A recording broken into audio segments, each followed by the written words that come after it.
handling the Zoom today. There we go. All right, welcome to the annual fiscal briefing. We have the House Appropriations Committee and Senate Budget and Tax. We're joined by Chair Guy Gazone. Mr. Chairman, any opening remarks? Nope, just ready to get into it. Thank you. Perfect. David Romans is with us. Welcome, David. Thank you, Mr. Chairman. So we're going to present our fiscal briefing, which is kind of our initial look at the state budget. We're going to focus on the general fund, the transportation trust fund, capital budget, personnel issues, and local aid. And, be a broad brush. And then as we get into the analyses later in session, we'll get into nitty-gritty detail. I think the document is, I guess you have the document, hopefully. So we're going to start with our quick look. Before I get into the details, I would just say, I think as people look at the budget, there's a lot of things that most people will like about the budget. There's no tax increases. There's a small amount of fees, however, that go up. On the spending side, there's a number of initiatives and enhancements, many of which I suspect will be popular. There's also a little bit of cost containment, including some that is, true ongoing reductions in funding for certain groups, and it leaves a healthy balance in the rainy day fund. So a lot of things to like. The thing not to like about the budget is that it really makes minimal progress in addressing the general fund structural deficit. By the administration's own count, by fiscal 29, we're going to have a $3.5 billion structural gap. That represents 12% of general fund revenues in fiscal 29. And that is the largest structural gap that we've had forecasted since back in the Great Recession. And generally, we haven't seen that kind of gap except for during periods of recession or shortly after a recession. So it's a particularly large challenge given that we are not coming out of a recession. We're in the midst of one right now. So with that sort of opening comment, on the first page of the document in the quick look, we show the total funds at the top of the page. The budget declines by about $1.1 billion to $63 billion. The decline is primarily because of general funds, which dropped $1.6 billion. As most of you know, last session you had very large fund balances, which you were able to allocate for a lot of one-time things, including over $1 billion of pay-go capital, and putting $1 billion into reserves for future costs, $900 million for the Blueprint Fund and $100 million for transportation. So all those one-time things go away, which drives the overall spending and the general fund spending down. In terms of the general fund, the governor's proposed budget leaves a $103 million fund balance, which is above the $100 million goal of the Spending Affordability Committee. It also meets the Spending Affordability Committee structural budget goal, reducing the structural gap for fiscal 25 to $495 million, which is $13 million better than what the Spending Affordability Committee was looking for. If we look at the second page of the document, the administration's budget plan rests on about $1 billion of actions that are contingent on legislation, most of them actions that will save money and help balance the budget. The first grouping is about $106 million of revenues. The largest item is $40 million related to revenue volatility. So when the Board of Revenue Estimates does its estimate each year, they come up with what they think is the right number, and then they look to see what degree non-withholding income tax revenues are above sort of the 10-year average. And in years that they're above that 10-year average, and that's largely driven by capital gains, they will sort of discount the amount in the forecast by a small amount based on statute. So this year they discounted $140 million from the fiscal 25 estimate. The administration only wants to reduce the estimate by $100 million. So that's how they pick up $40 million to spend. The other interesting item is $35 million of additional revenue from reducing lottery agent commissions. Currently, the lottery agents receive 6% for their sales.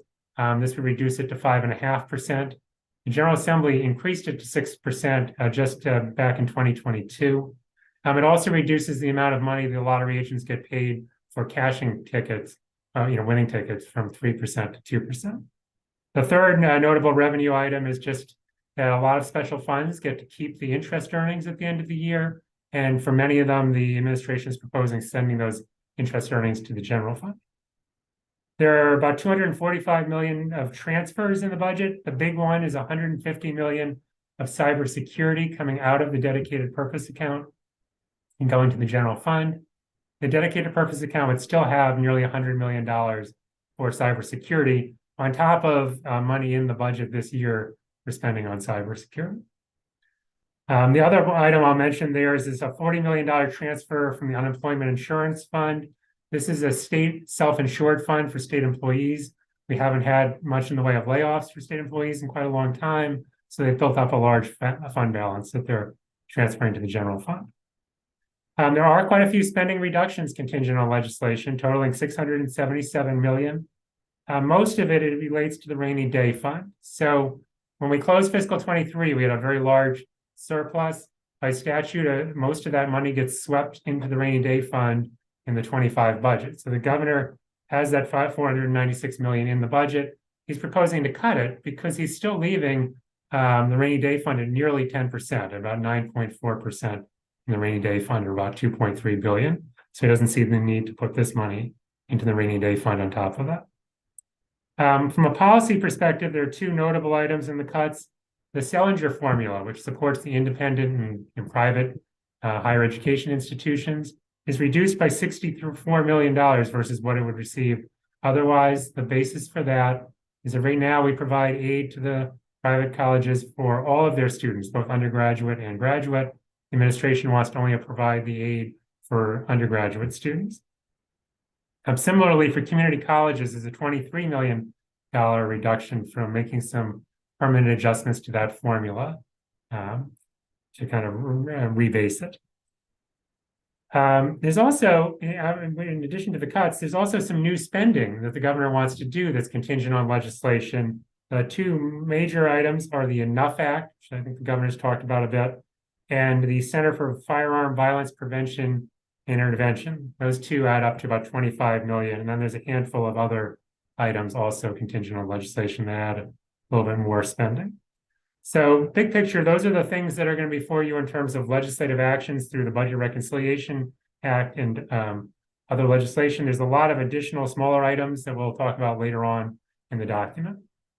The next page highlights that structural budget outlook I mentioned in the opening, probably the most significant chart in the document.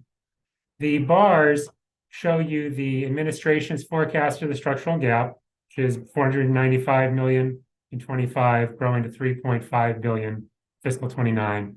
DLS is actually a little more optimistic than the administration. We think that Medicaid and K-12 education will grow a little bit slower than they're forecasting, but even so, we end up with a structural gap of about $3 billion by fiscal 29. So while this year's budget is certainly manageable, you have a very, very significant challenge ahead of you. You turn to the next page, you'll recall, or many of you will recall, back in December, Legislative Services was forecasting a $1.1 billion general fund deficit for fiscal 25. So we wanted to show you sort of what did the administration do to erase that deficit. And the pie chart shows you the bulk of the solution was budget reductions, the spending reductions. The other components are the revenues and transfers that I just talked about, as well as leaving less money in the rainy day fund than we were assuming. The bottom half of that page shows you kind of the detail on the budget cuts. The single biggest item is the administration eliminated almost all pay-go and instead is funding most of those projects with bonds in fiscal 25. They're doing all the contingent actions I talked about. They're also saving about 233 million with a lower estimate of Medicaid costs. We're a little surprised by this because their enrollment estimate for Medicaid is higher than the DLS estimate. And this is something we will be investigating further as the session goes along.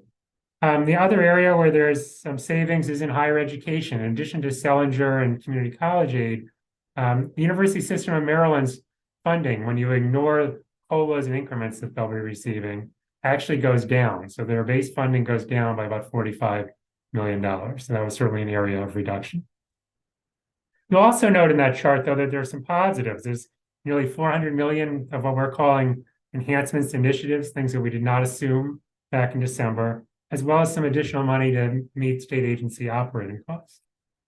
The next page just gives you a little more detail on what are those spending enhancements or discretionary decisions that the governor made to increase spending. And there's really two big items on the list. The first, as the governor's talked about a bit, is $150 million of general funds for WMATA to support WMATA's ongoing operating costs. As been explained by the administration, the benefit of doing this is that it relieves the Transportation Trust Fund of having to make that payment. And that allowed them to avoid some of the cuts that the governor had announced in December, including cuts to the highway user revenues. However, this action is only for 1 year, and all of those cuts remain in the transportation forecast beginning in fiscal 26. So it's a temporary solution, doesn't solve the longer term problem of either needing to make cuts or identify revenues for the trust fund. The other large enhancement is simply the administration's employee compensation package is more generous than what we were forecasting in December, providing a 3% COLA rather than a 2% COLA. And they're providing an extra employee increment for employees who've been with the state 4.5 years or more as of next January. And then you can look at your leisure at there's a number of other smaller items that were not expected back in December. At the bottom of the page, we start hitting on some of the other key features in the budget. K through 12 education growing $450 million, fully funding the Kerwin enhancements, a 5% increase. For healthcare providers, most providers will be receiving a 3% rate increase. This includes behavioral health, developmental disabilities, and many of the Medicaid providers. Turning to the following page, one of the biggest areas of spending growth is in child care scholarships. This program saw a dramatic increase in utilization in fiscal 23, going from about 23,000 people to more than 30,000 children participating. And so the administration is putting $488 million into the budget across the current year and the fiscal 25 to be able to continue to support that higher participation level. As I mentioned, there's a lot of employee compensation increases. They total $350 million of general funds for increments, COLAs, and that extra increment that I mentioned for veteran state employees. In terms of the Transportation Trust Fund, there's quite a bit of subsidization coming from the general fund and GO bonds. There's the $150 million I already talked about for WMATA's operating costs. There's $167 million of GO bonds to fund WMATA capital costs, as well as $20 million of bonds for the Howard Street Tunnel, all of that helping the TTF and relieving the stress on that fund. In addition, it's worth noting that as authorized last session, the administration has decided to take $100 million from the rainy day fund in the current year and give that to the trust fund as well. A couple of other notable items. There's $90 million in the dedicated purpose account from the Strategic Energy Investment Fund that is there to support the state's climate pollution reduction plan. And then just turning to the capital budget for a minute, Spending Affordability Committee had recommended that the governor set aside $200 million for legislative priorities. The administration left you $50 million. That's for you to decide how to allocate. They did also fund $100 million of pre-authorizations that you had proposed last session for fiscal 25, leaving a little over $40 million of those pre-authorizations unfunded. Overall, there is $1.75 billion of new GO bond authorizations in the budget, as well as about $74 million of general fund pay-go. All right, so on page 7, we just get on what some of the we think will be major issues for you as you work through the budget. Obviously, the sustainability of the general fund budget is a significant issue. Similarly, the Transportation Trust Fund's health is an issue, as is the Maryland Emergency Medical Systems Operation Fund, or MEMSOF, which we're projecting about a $35 million structural budget gap for that program in the out years. The affordability of legislation, both the governor's package and other legislation that's introduced that has a significant fiscal note, is obviously going to be a challenge given the budget outlook. And as I mentioned earlier, we're concerned about the adequacy of the Medicaid budget, but we'll be evaluating that further in February when we have more data. At the bottom of page 7, kind of an issue we just bring to your attention is that part of the governor's balancing plan is to take, leave less than 10% in the rainy day fund, about $150 million less than 10%, and to do the revenue volatility provision that I mentioned. So that's removing sort of two speed bumps that protect you if there's a recession, against the impacts. And those speed bumps are also reduced in fiscal 26, where if you remain below 10% in the rainy day fund, and the revenue volatility adjustment is even larger. There's nothing wrong with the governor's proposal. All these things have been done before by prior governors. But given the significant challenges in the out years, might be better to try to make some structural budget actions, revenues or cuts, rather than kind of remove some of these protections against a downturn. Finally, on page 8, two other issues. Just the state hiring remains a challenge, with 10% of state positions in the executive branch remaining vacant. And it's notable the governor has assumed $50 million of savings in fiscal 25's budget from retiree health benefits being changed, with employees moving to Medicare prescription drug program next January. Now that's consistent with current law, but they do have it baked into the budget. Turning to page 9, I'm almost done talking. I'll turn it over to somebody else. But ongoing funding gaps. I just tried to put on one page where we think the sort of budget challenge, a structural budget challenge, is across the different funds. And we see it at about $3.4 billion, most of it being the general fund gap that we're forecasting, but also the Transportation Trust Fund has over $400 million challenge. That's before funding any major new capital projects that are not in their plan, and the MEMSOF shortfall that I mentioned. The last thing I'm going to talk about is page 10, the Blueprint Fund, because this is really one of the big drivers of the general fund challenge. So the chart has 3 bars. The bottom bars in each year show you the ongoing revenues to the Blueprint Fund. So this is the casino revenues. There's some sales tax revenues that we also dedicate to the Blueprint. And you can see that gives us 1.3 to 1.4 billion a year to cover Blueprint costs. The actual costs of implementing the Kerwin proposal are much higher each year. And in the near term, fiscal 24 through 26, that gap is being funded with surplus in the Blueprint Fund. The General Assembly has put a lot of money into the Blueprint Fund in recent years to help roll out the Kerwin Fund, and that's those yellow bars you can see on the screen. The third piece is the green bars, which is when we run out of Blueprint money, the fund balance is exhausted in fiscal 27, then general funds would need to backfill to fully fund the K through 12 mandates. And you can see that the general fund demand from the Blueprint Fund grows substantially in fiscal 28 and 29. And that's really what's driving that enormous budget challenge that we see by fiscal 29. So, Mr. Chairman, that covers kind of our quick look part of the presentation. I'm going to turn it over to Teresa Chizinski, who's going to talk a little bit about the revenue outlook. Thank you, Dave. I'm going to start talking from page 11, which is the Maryland economy. This is just a one-page summary of the performance of the Maryland economy in calendar 2023, focusing on the labor market and then a little bit about the housing market as well. The first column, 2 columns relate to payroll employment. Payroll employment is a count of jobs located in the state. As the name implies, payroll employment does not include the self-employed. And what the chart is showing you is the year-over-year percent change for each month. So, for example, January of 2023 compared to January of 2022. We have data through the first 11 months of the year, and Maryland employment is up 1.3%. That's about 36,000 jobs.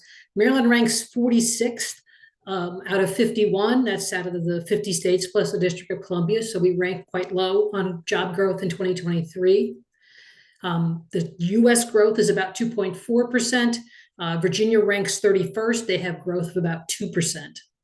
The second column is comparing each month to the level of employment back in February 2020, just before the pandemic began. This was our peak level of employment. When the pandemic began, the state lost a little over 392,000 jobs, or about 14% between February and April. Job growth resumed at that point, but as of November, as you can see on the chart, we were still down 18,500 jobs from that February 2020 level.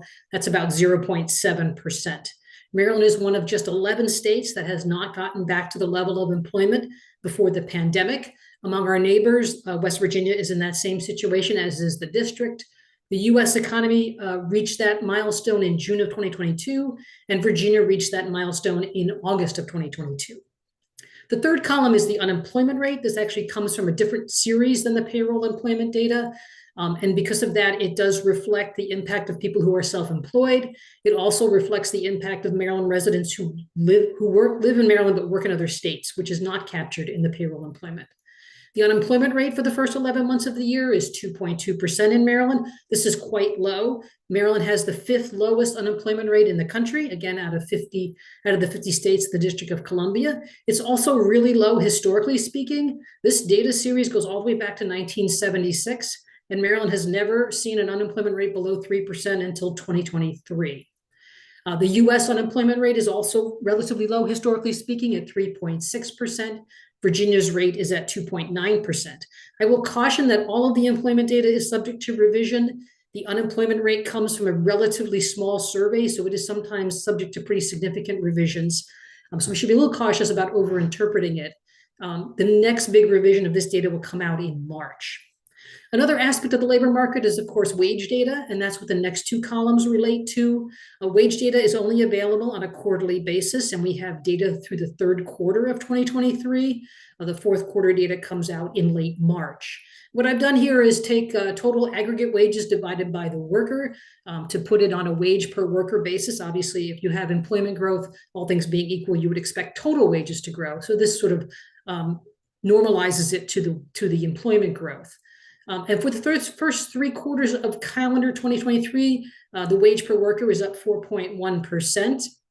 But inflation has been running a little bit faster than that. So on an inflation adjusted basis, it's negative 4% growth.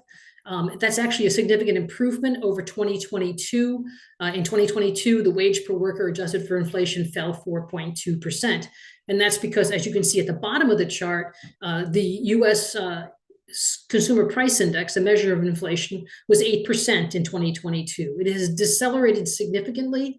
The CPI growth in 2023 was 4.1%, but that actually kind of overstates it because that reflects 4.9% growth in the first half of 2023 and 3.4% growth in the second half of 2023. So there's been a significant deceleration in the growth of prices across the US economy.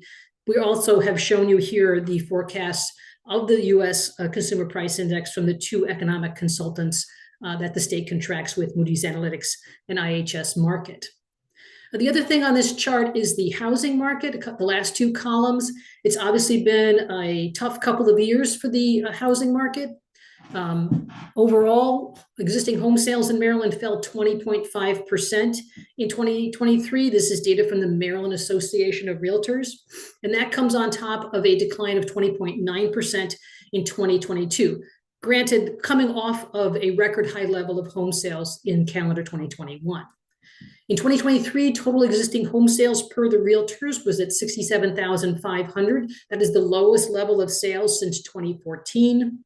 At the same time, the median price has actually continued to increase. Obviously, what's weighing on the housing market here are very high mortgage rates, or at least high relatively to the recent history.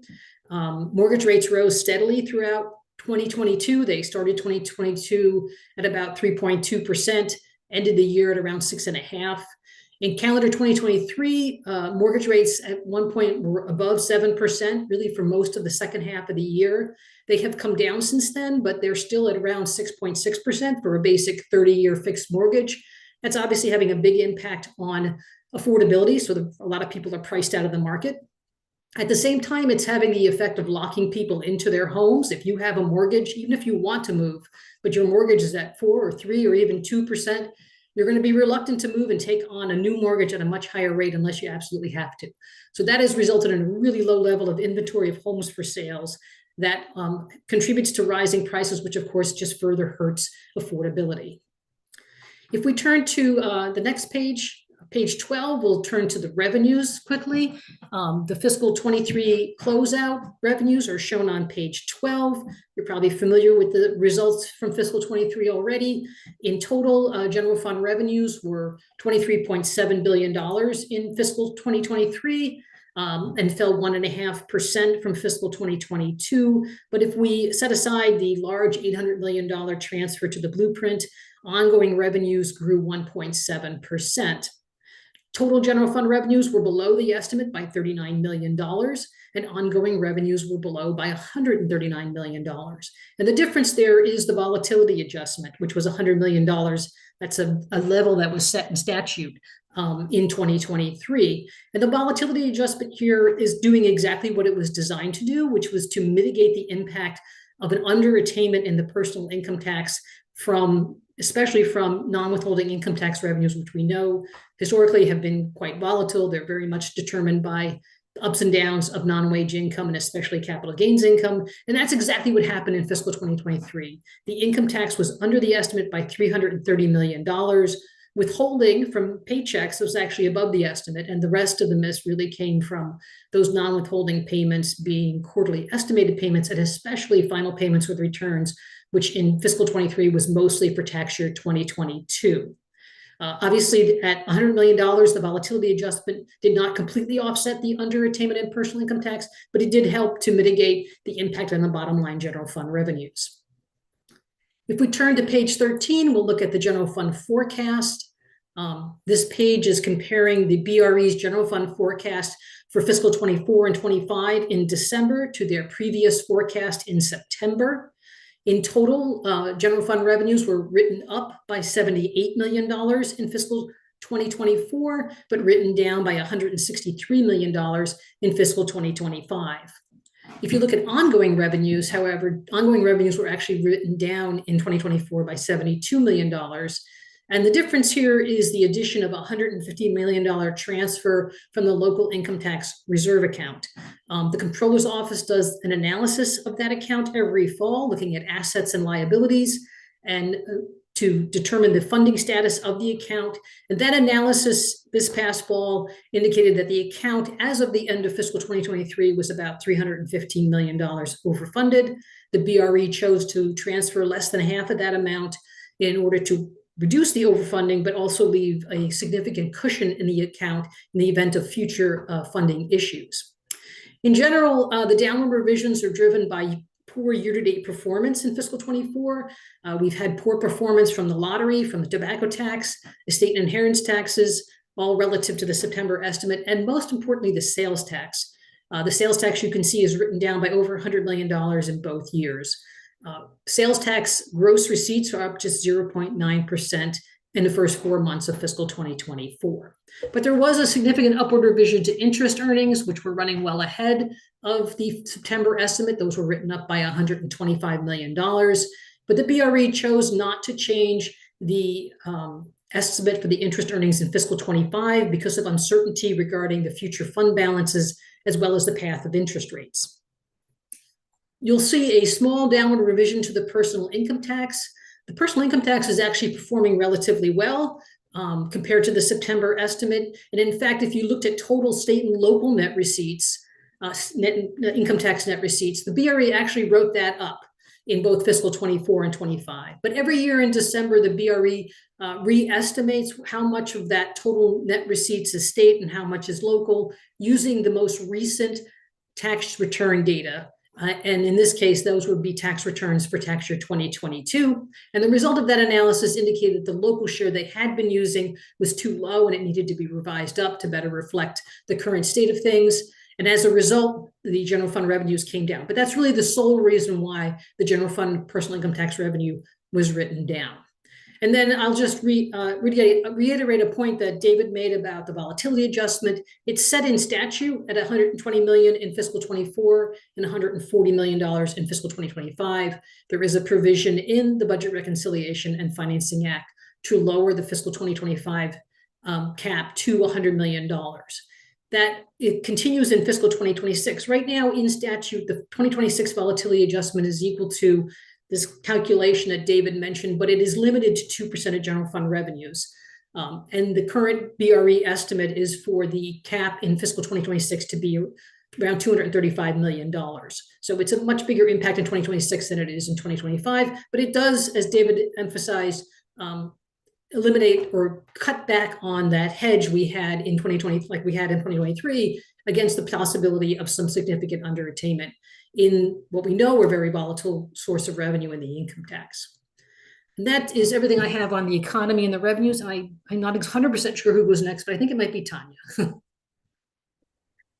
Thanks, Teresa. On page 14, this is just a summary of the kind of end of year general fund cash balance, which, as noted earlier, we would end fiscal 2025 at about 103 million with a structural shortfall of about $495 million. If you turn to page 15, this shows the deficiency appropriations across all funds. Total deficiency appropriations net of plan reversions total about $1.2 billion. The largest of these is in entitlement area. It's about $535 million. About 420 million of that, 421 million of that is in behavioral health related to shortfalls in fiscal 2024, and about 120 million additional is for the implementation of the Healthy Babies Act.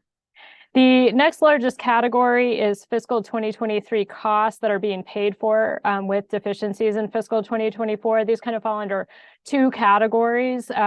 One category is in the Medicaid and behavioral health spending. There are bills that they have 12 months to pay that continue to come in fiscal 2024 that are for fiscal 2023. Normally, you would be able to pay for those with fiscal 2023 appropriation, but they did not have sufficient appropriation to cover those. So that totals about $204 million of those costs.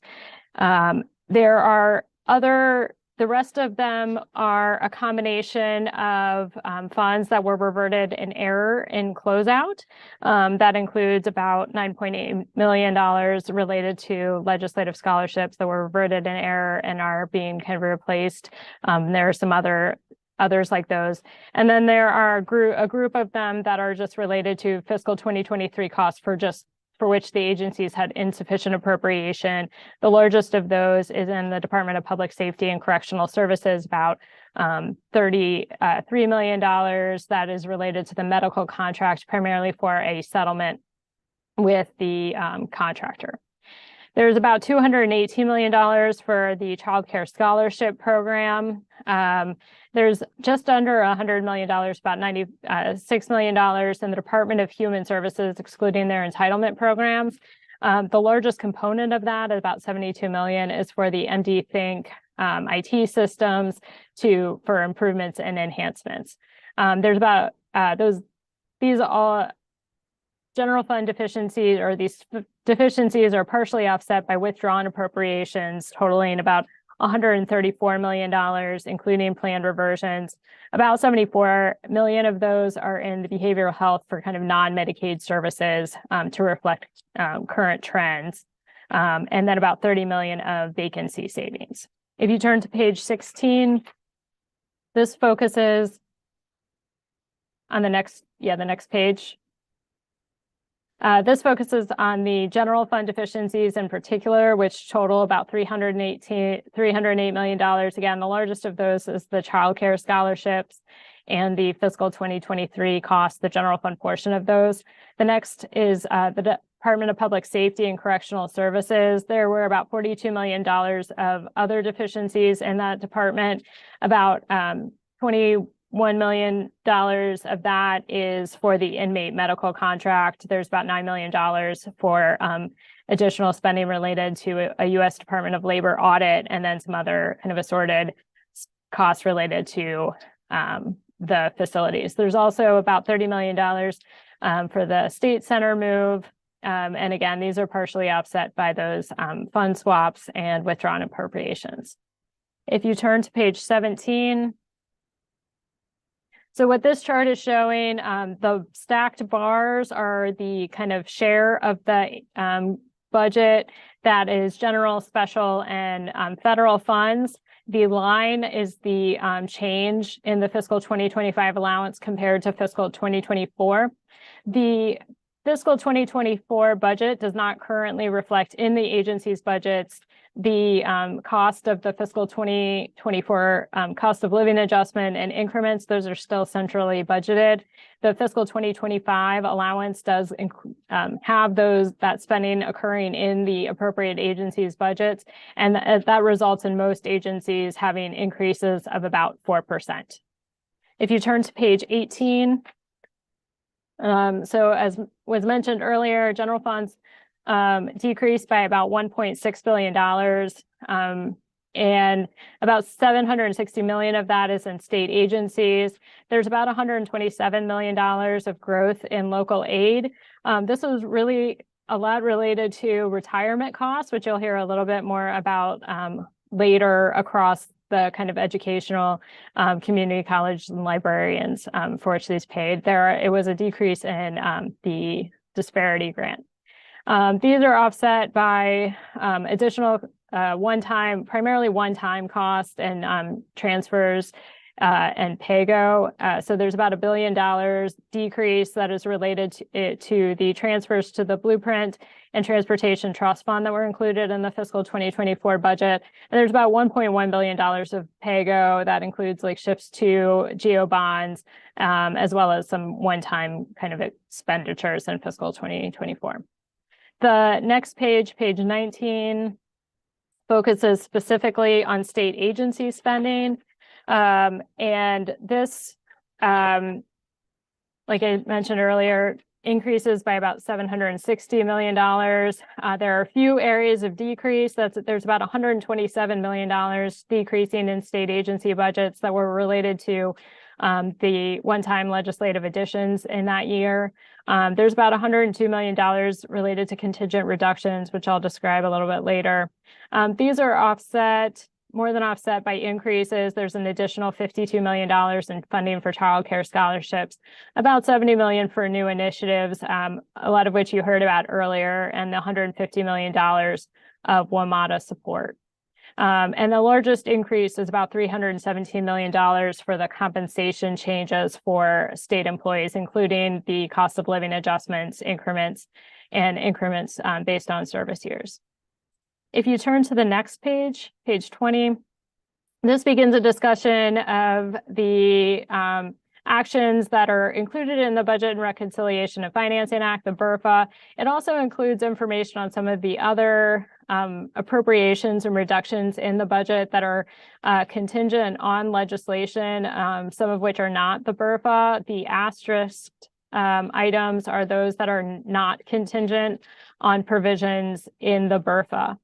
As mentioned earlier, there's about $66 million related to revenue actions. Again, the largest of that is the revenue volatility cap. The next largest is the lottery agent commissions. There's also about $29.3 million that's related to redirecting interest from a variety of special funds to the general funds. There's about $245 million of transfers to fund balance. The largest of these is related to cybersecurity from the dedicated purpose account. And there's a variety of other transfers from the dedicated purpose account related to PAYGO and other expenditures. There's a transfer of about $40 million from the Unemployment Insurance Trust Fund. This is the state self-insured fund rather than other types of unemployment insurance. Another area to note is there's a proposed transfer from the Pediatric Cancer Fund. This is related to the 2023 appropriation. It's $5 million. There is a separate deficiency appropriation that would withdraw the $5 million appropriated in fiscal 2024, reducing that fund to zero. The contingent general fund reductions total about $677 million. Again, most of that is related to relieving the requirement to appropriate funds to the rainy day fund, as well as the sweepers for the retirement and health insurance, retiree health insurance liability. The next largest are related to the Selinger formula to alter the formula to count only undergraduates. The CADE formula also decreases, has a contingent reduction of about $23 million due to a variety of changes to the CADE formula. There's a decrease of about $12.4 million in the Department of Health related to delaying the implementation of the family program. There's a provision in the family legislation that requires reimbursement to providers for related costs of that program. And the legislation would delay the implementation of the program, so the state would not need to then make those reimbursements to the providers. And then there are a variety of smaller items. I would note that there's about $3.5 million in the Department of the Environment related to the increasing fees, which is in separate legislation. If you turn to the next page, the top of this page shows two contingent special fund reductions totaling about $12 million in the Department of Transportation to modify the required state of good repair funding for MTA in fiscal 2025 only. There's $33 million of contingent general fund appropriations, including $15 million for the Enough Act, $10 million for establishing the Center for Firearm Violence Prevention and Intervention, and then a variety of initiatives in TEDCO and a couple as well in DHCD. There's special fund contingent reductions or appropriations totaling $6.2 million. Most of these are replacing funds related to the contingent reductions in the MDE related to the fee legislation. The other is also related to a provision in the BRFA. This is $2.5 million in fiscal 2025 or 2024. Related to a provision that would allow funds from the Chesapeake and Coastal Bays 2010 Trust Fund to satisfy the mandate for the Tree Solutions Now Act. There are a few other provisions that don't have specific kind of dollar reductions attached to them in the budget bill. One would expand the allowable uses of the Blueprint Fund from the Coordinated Community Supports to include reimbursements for school-based behavioral health. The next two are kind of cost containment related measures. So the first would remove the prohibition on implementing a freeze in child care scholarship program enrollment. The next removes a prohibition on the Developmental Disabilities Administration from setting a dollar cap on self-directed services. There's also a provision to eliminate the requirement that MTA purchase only zero-emission buses, but instead requires that at least 25% of purchases be zero-emission. There's also a provision to advance the reduction in the highway user revenue distribution from fiscal 2028 to 2026.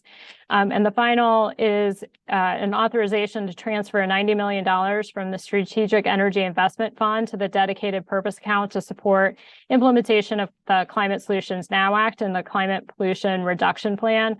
The dedicated purpose account does include a $90 million appropriation, assuming this authorization happens, but it is not contingent on the BRFA, including that provision. And that concludes my portion of the presentation. I believe Jason is next. Yeah, thank you, Tanya. I'll next discuss some personnel-related issues of importance in the budget. If we go on to the next slide. This table shows the number of authorized positions in the executive branch, excluding higher education, and compares it to the amount of vacant positions in state agencies. Based on current vacancy levels, the vacancy rate is about 10%.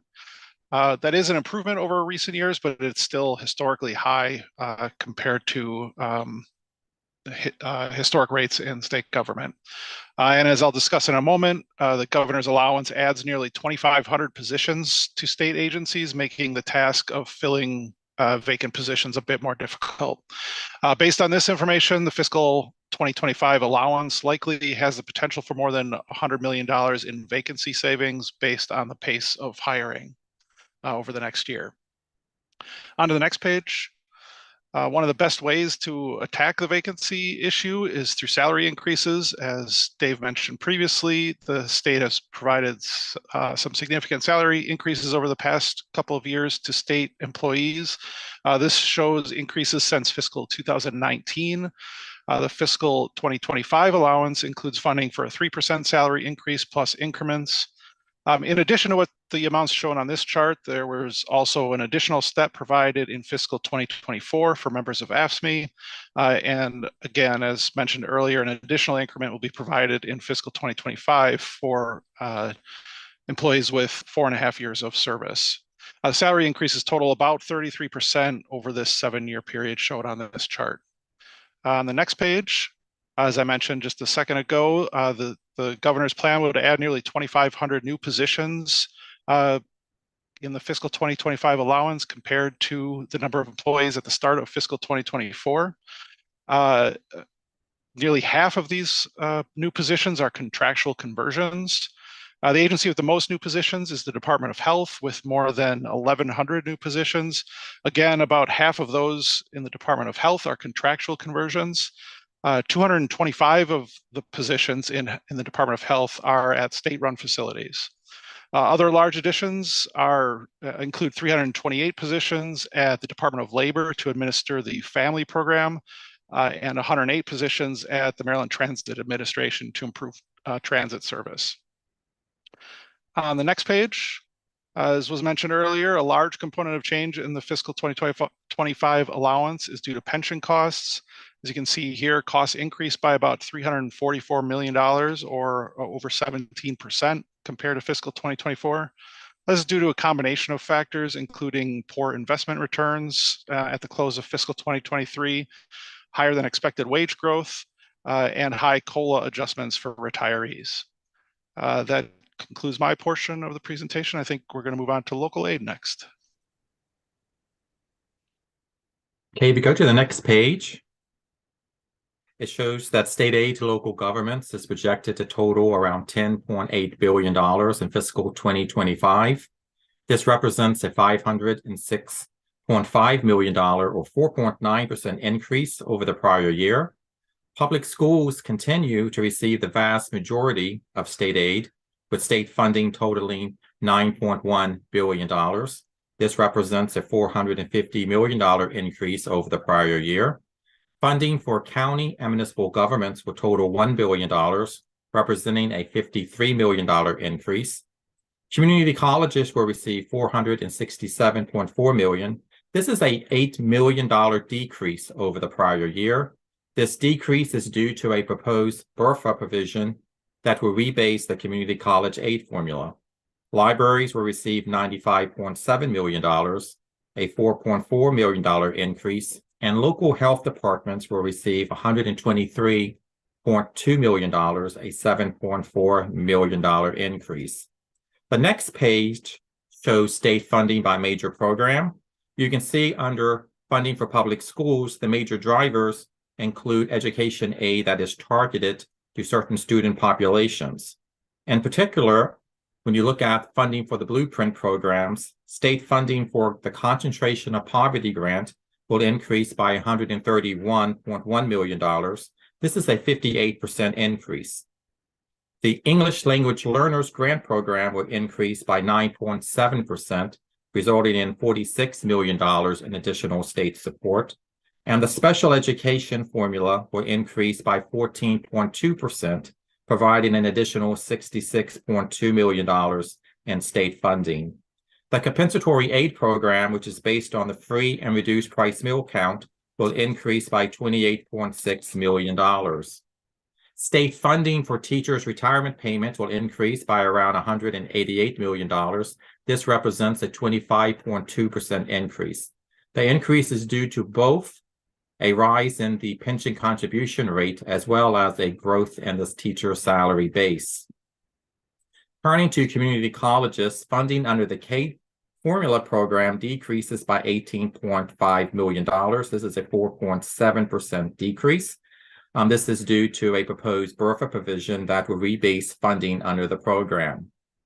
Funding for the local health grants will increase by $7.4 million, and this reflects additional state support to cover salary enhancements for local health department employees. At the county and municipal level, transportation aid will increase by $88.9 million. This is a 26.1% increase. The increase is due to additional funding under the local highway user revenue program of around $61.7 million, and $27 million for the bus rapid transit system. Public safety funding will total $217.3 million. This includes around $76 million for the police aid formula and $50.9 million in enhanced funding for the police aid program that is based on total violent offenses. This will be the third year that this enhanced funding has been provided to local government. And finally, you can see that the disparity grant program will decrease by $31.6 million. This is primarily due to the narrowing of the income disparities among local jurisdictions. You can see last year, funding increased dramatically by over $60 million. So the funding amount of $188.5 million basically brings it in line to the overall normal growth for the program. If you turn to the next page, it provides state funding on a per capita basis and also on an annual percent change basis. There's additional information relating to state aid in the appendix that kind of shows the dollar amount and the percent change for each of the local jurisdictions. And this concludes the state aid section of the presentation. We turn to the next page. This begins the slides on transportation, and this chart kind of answers the big question that has arose last September when the draft Consolidated Transportation Program, or CTP, forecast was released with a $2.1 billion shortfall. So the 2024 CTP that was just released last week does not contain a shortfall, and this chart explains for the 5-year period that the 2024 CTP overlaps with last year's CTP, how that shortfall was eliminated. So the first two columns shows the starting point of the draft, which is for the 5-year period was $1.6 billion. And then you see the additional WMATA operating that was discussed. It's $150 million in the fiscal 2025 budget. However, that grows to $270-ish million by the end of the forecast period. And over this 5-year period, it adds another $831 million in spending, contributing to what would be a shortfall, except for the actions that you see in the blue. There's also a small decrease in the general fund transfers in. This is the switch for the WMATA capital grant from general funds to PAYGO, and there were a couple miscellaneous grants authorized last year that are also one-time, and so they came out. So that brings the total deficit at about $2.4 billion. So existing tax fee revenues, every cycle, there are new estimates done that increased about $90 million. Federal operating assistance over the 5-year period is about $121 million increase. And then just kind of other revenues of the department also increased by nearly $200 million. The improved revenues coming in and some of the operating reductions that we'll talk about in a minute improved the department's debt service capacity, and therefore this forecast period has $250 million more in bond issuances to support the capital program than last January's program did. The next bar is new fee revenues. So these new fees are things that the department, through administrative or regulatory action, has the authority to raise on its own. And this occurs for 3 areas. It's about $81 million per year included in the forecast. $40 million of that would be for motor vehicle administration, or MVA fees. $30 million would come from the Maryland Aviation Administration, and that's primarily would be parking fee increases at BWI. And then the remaining $11 million is from the Port Administration for fees that they charge for their operations. The next bar is operating reductions. totals 400 million over this 5-year period. As you heard earlier in the presentation, the $150 million that the governor included in the dedicated purpose account will support about that amount of restoration. In the budget as introduced, because that decision was made late, the highway user revenues are budgeted with no reduction, but the remaining reductions that that $150 million will restore will need to come in a supplemental budget later in session. And then finally, reductions to the state-funded capital program and the highway user revenue reductions that you heard about, which in the BRFA would just flat fund the rate for pull forward the 2028 rate. That's the base rate from 2028 going forward. That's about a $200 million savings there. Turn to the next slide. Now looking at the consolidated capital program itself, the capital funding for this 5-year period, it shows the special federal and other funds and the total. And you can see that between last year and this year, for this 5-year period, the CTP in total funds is only down $19 million. That's because a lot of the added projects that were in the draft, couldn't get added or had substitute cuts to the program. So the program overall size of it over the 5 years is essentially flat. Next slide. But if we look at the 5-year period on a basis of by mode, you can see that there are a lot of changes in where this funding is distributed compared from how it was distributed in last year's program. State Highway Administration, including that's where the highway user revenues are budgeted, shows a decrease of over $1 billion. And you can see that the Maryland Transit Administration, the WMATA grant, port, and airport all see increases as that reduction is distributed to the other modes. That concludes the transportation. Next up is the capital program discussion. Okay, thank you, Steve. Beginning on page 32, this slide is a comparison of the proposed fiscal 25 budget to the current 2024 budget. Overall, the capital program is about 1.1 billion under the current 2024 budget. Looking at general obligation bond funds, the program does include 1.75 billion of new GO bond authorizations. This is the level that was recommended by the Spending Affordability Committee. This compares to $1.205 billion, which was programmed in the CIP for fiscal 25. So there is an increase in that.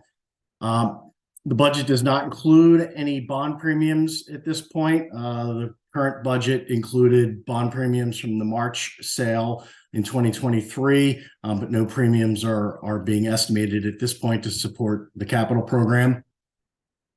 General funds are down about 1.2 billion, and this is explained by the move to a higher debt limit to replace general funds, reflective of the state's fiscal situation and capacity to use general funds to support the capital program. There's only $74 million of general funds proposed in the budget currently.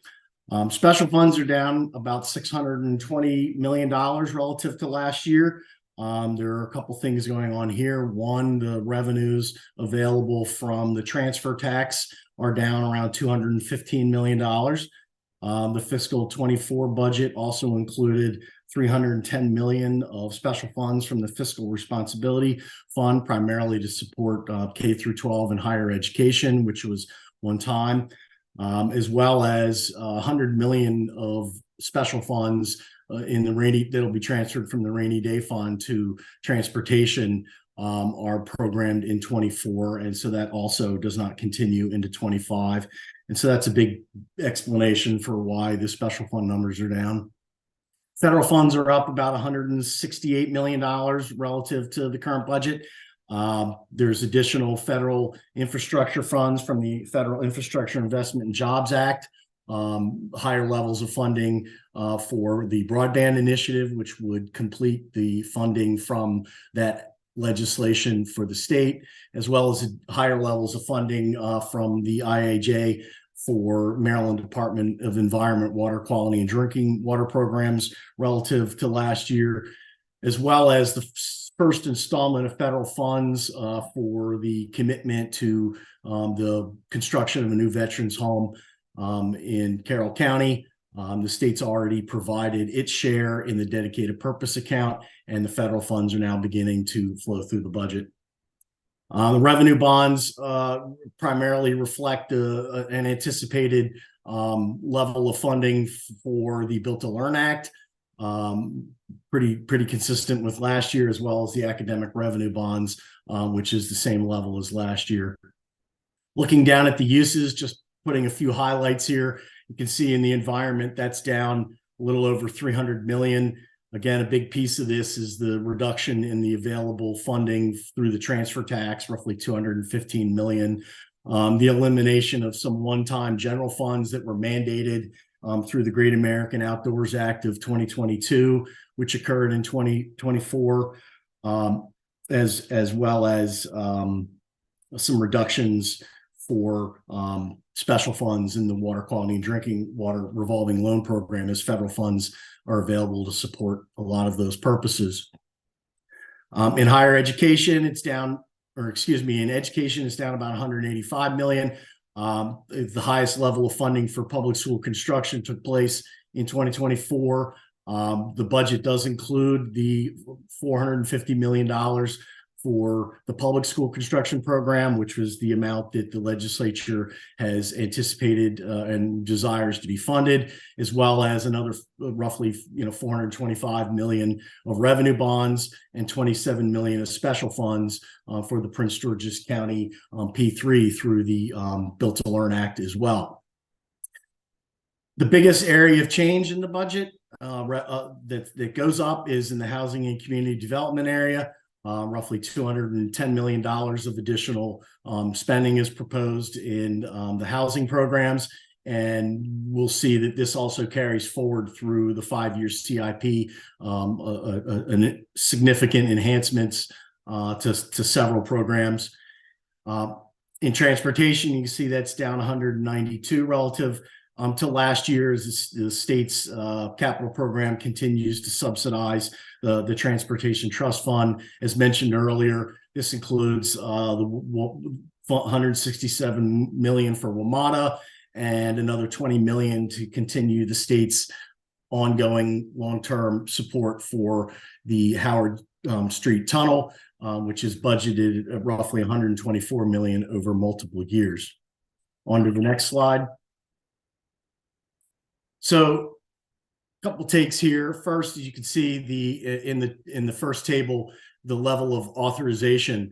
So again, the Spending Affordability Committee had recommended for fiscal 2025 $1.75 billion, and the budget does include that 1.75. This compares to what had been programmed for fiscal 25 of 1.2 billion. While it's consistent with the Spending Affordability Committee recommendation for fiscal 25, the 5-year CIP does not build in inflation factor, which the Spending Affordability Committee had recommended a 2% annual inflation growth. Instead, the CIP would hold the authorization levels flat at 1.75 billion through the 5-year CIP.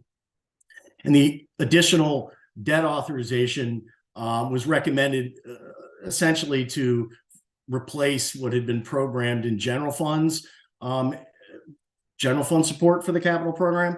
The chart at the bottom of the page shows what was programmed. For instance, in fiscal 25, 572 million of general funds were programmed in the budget compared to just the 74 million that is in the plan. So that's just a little under 500 million less. When you compare what the additional GEO bond level is relative to what was programmed, it leaves about an additional 45 million of capacity over what was programmed last year. As David mentioned earlier, legislative priorities, the budget does include a little over $100 million for items that the legislature had pre-authorized for fiscal 25. That's about $48 million short of what the legislature had pre-authorized last year. And the budget does include $50 million of earmarked capacity for legislative initiatives. But this is significantly under the $200 million that the Spending Affordability Committee had recommended be made available for the legislature in the 2024 session. On to the next slide, just a few more bullets. First, mandates are fully funded in the budget. There is one mandate that the governor is looking for relief, and that is in the school construction revolving loan fund. The 10 million is mandated for fiscal 2025, but the BRFA would move that out 1 year and eliminate the mandate and give the governor discretion to fund that in the out years. There's also $40 million of dedicated purpose account funding that is going to be transferred for things that were authorized in the budget in 2023 for projects that are not moving forward. As I had mentioned earlier, the change in the transfer tax, while the revenues are down about 53 million relative to 2024, the biggest change is in how the state uses and budgets the under or over attainment from the prior year. So in 2024, for instance, the revenues were supported by $122 million over attainment from fiscal 2022. However, for fiscal 2025, there's an under attainment of almost 80 million. And so that's almost a little over $200 million difference. And overall is 254 million less in available revenues, and to the capital program, that equates to 215 million less to support the capital program, most of these being through the Department of Natural Resources and the Department of Agriculture. As I had mentioned earlier, for school construction, the budget does include a little over $906 million, and it meets the expectations of the legislature for the traditional school construction program to be funded at $450 million annually. And again, that's coupled with another $453 million of Built to Learn revenue bonds and special funds. As I had mentioned earlier, the housing programs are the one area where we're seeing growth relative to last year.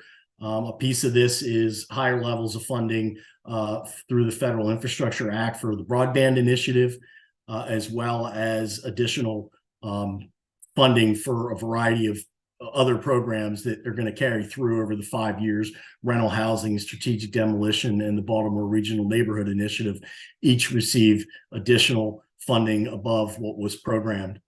And then finally, the last bullet is just a little reminder on where we are with the capital portion of the federal infrastructure funding.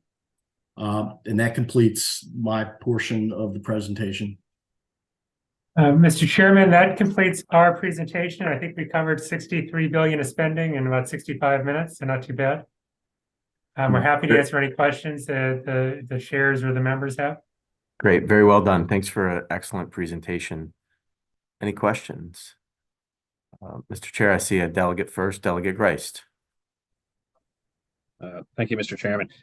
Just one question. So I'm looking at the pay increases. Do you guys have a dollar amount between the difference between what DLS had recommended and what's actually in the budget? I know there's a difference between the 3% COLA and the 2% COLA, and then also that one additional increment. Yeah, it's in the neighborhood of like 120 million of general funds. That's the difference between the two. Yeah. Okay, all right, thanks.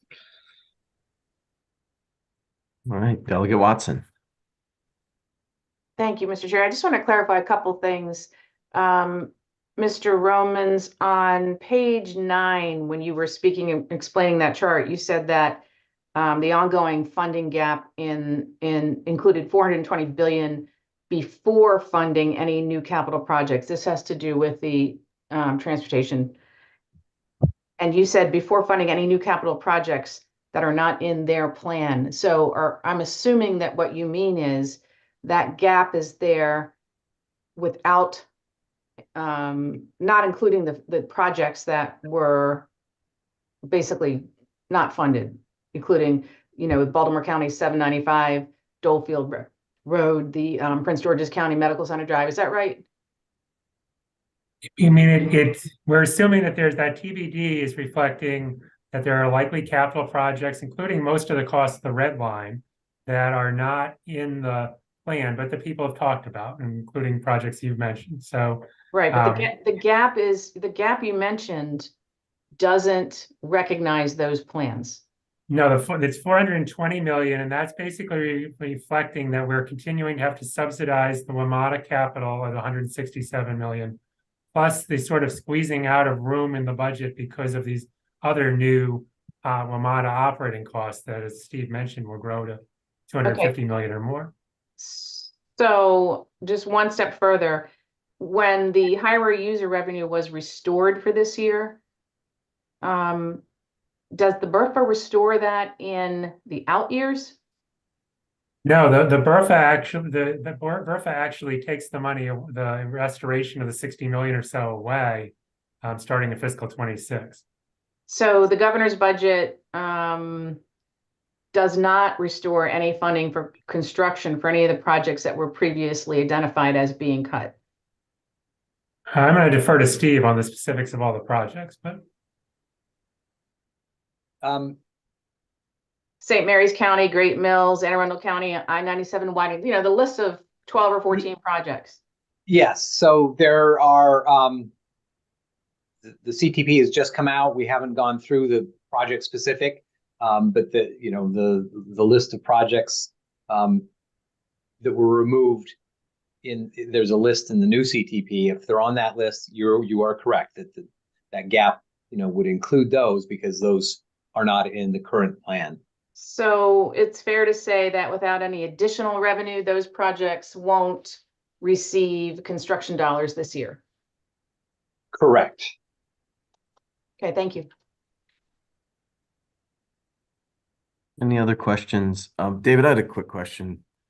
Just turning back to page 3, certainly a frightening bar graph we have here. This is the general fund structural budget outlook for the 5-year outlook.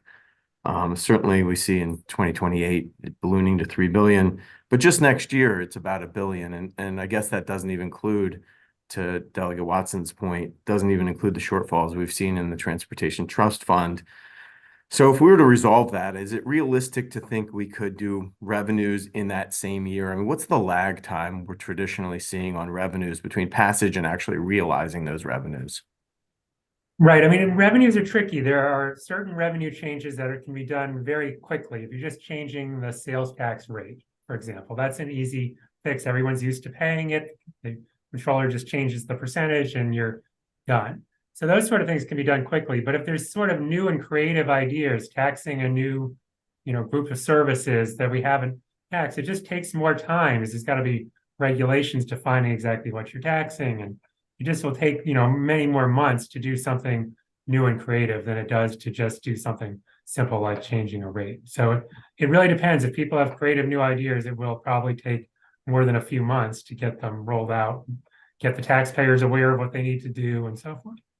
Yeah, and this is something I think the comptroller has cautioned and flagged for us, that we can't always expect to just realize revenues instantly. So certainly something we need to keep in mind, and particularly because we've done so many one-time actions to resolve this year, right? That we can't perhaps rely on that next year with moving PAYGO, interest from our special funds, revenue volatility and the like. So I appreciate it. Thank you. Any other questions? I don't see any on our side, Mr. Chairman. All right, Mr. Chairman, any closing remarks? No, just appreciate the presentation. Excellent as always. Gives us a lot to think about. Looking forward to the days